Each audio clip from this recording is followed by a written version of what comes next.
Hi, this is a fox, yes, and this is another fox and 3 foxes, and this is a fox box, and it is even a stamp tool.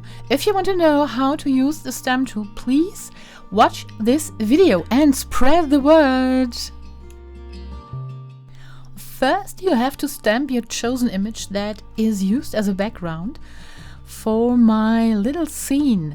Then you need a kind of tool like I used here with some Lego, but we can do it much better and use a piece of plastic that is rectangular and stamp it in your stamp tool. Now I show you the fox used as a stamp tool. Stamp into the rectangle angle of the fox. Now put away the plastic, and so the image will be exactly in the same spot where it was seen on the plastic. Isn't that amazing? Yes, it is. And again, position the plastic, put away the plastic, then stamp in the same spot with the fox or any rectangular tool, but a fox is so much better.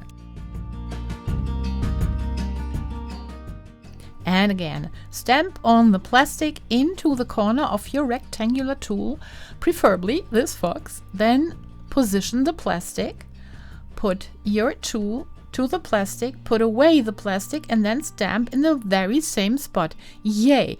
Exact positioning of any stamp. I love it. And I love my little foxes. All the files you can download in the link given in the description, and I hope you like it. Rectangular, that's important. A rectangular tool you need for this technique. And I even made a small box, a fox box, with this stamping tool or a normal lid.